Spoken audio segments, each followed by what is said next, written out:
Welcome back to our channel, dear friends. Thank you for tuning in again to explore with me the timeless teachings and profound insights that can transform our inner and outer lives. Today, we are going to uncover a fascinating topic that blends tradition, symbolism, and inner awakening. Can wearing Buddhist prayer beads truly bring good fortune? What is the real meaning behind these beads that so many wear, cherish, and revere? If you have ever wondered whether malas are more than just spiritual jewelry, or if they carry deeper significance for our journey, stay with me as we dive into the heart of this ancient practice and its true wisdom. Let us begin by reflecting on a common perception.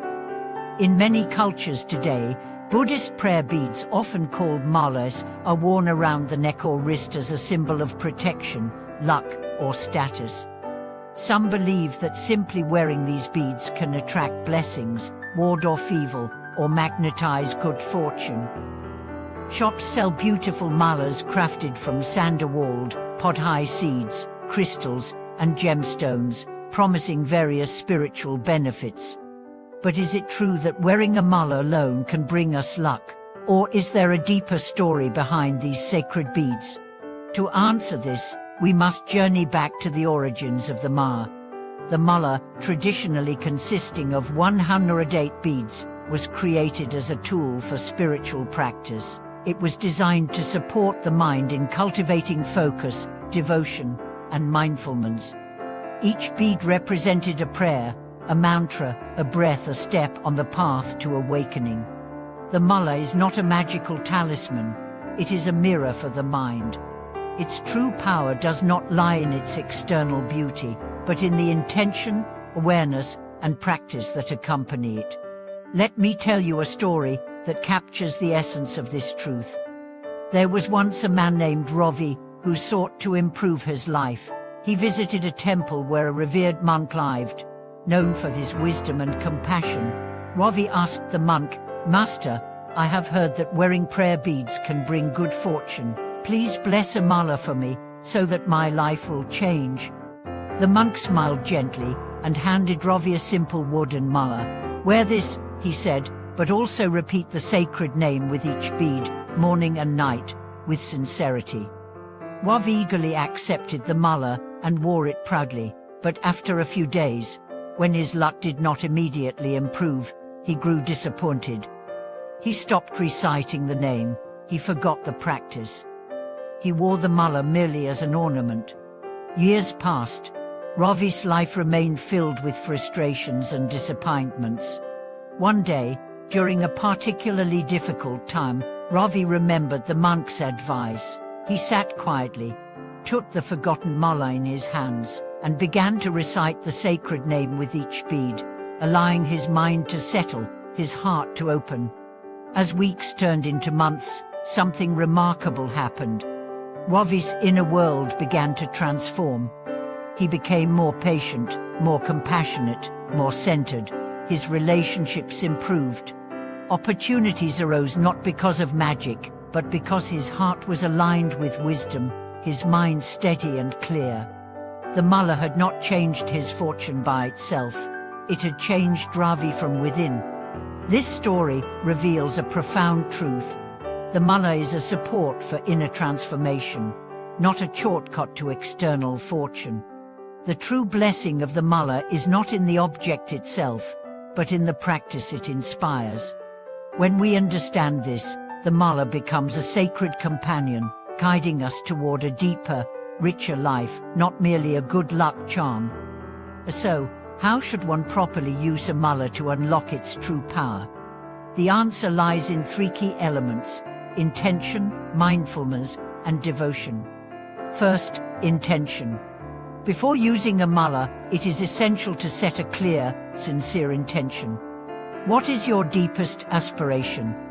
Is it to cultivate compassion, to purify the mind, to awaken wisdom, to offer prayers for the well-being of all beings? When your intention is pure and focused, the mala becomes a bridge between your heart and your highest aspirations. Second, mindfulness. Using a mala is a practice of mindfulness. With each bead, You bring your awareness fully to the present moment. You recite a mantra, a sacred name, or simply follow the rhythm of your breath. You allow the repetition to anchor you, to steady the wandering mind, to cultivate stillness within. The beats become footsteps on the path of mindfulness, each one bringing you closer to your true nature. Third, devotion. The mala practice is not mechanical, it is an act of devotion. It is an offering of your heart, your attention, your love to the sacred mystery that breathes through all life. As you turn each bead, you offer yourself anew. You surrender your worries, your hopes, your fears. You rest in the vastness of being. Through these three elements, the mala becomes alive, not as a magic object, but as a living relationship between your soul and the infinite. And now, let us explore some of the deeper symbolic meanings embedded in the mala. Why 108 beads? In many traditions, the number 108 holds sacred significance. Some say it represents the 108 human passions that must be overcome to achieve enlightenment.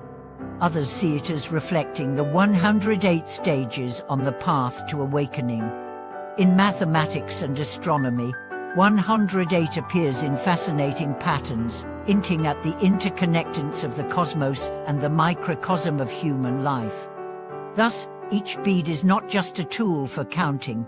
It is a reminder of the vast journey of transformation. Each bead is a step, a breath, a prayer, a moment of remembrance of who and what you truly are.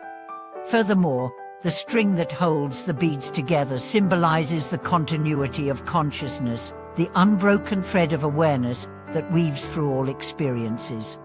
The guru bead, the larger bead at the end, represents the teacher, the source of guidance, the ultimate truth to which the practice points. Turning around at the guru bead without crossing over it symbolizes humility and reverence, reminding us that awakening is not about conquering, but about surrendering to the mystery. In this way, the mala is a complete teaching in itself, a circle of becoming, a wheel of remembrance. It teaches us that fortune is not something we chase or wear on our wrist. It is something we cultivate within. It reminds us that every moment can be a prayer. Every breath can be a return to presence. Every step can be a pilgrimage into the heart of life itself. Imagine using your mala every morning, before the day rushes in, to ground yourself in gratitude, in compassion, in clear seeing. Imagine ending your day by touching each bead in silent reflection, releasing the burdens you have carried, returning to the stillness within. Over time, this simple practice transforms you.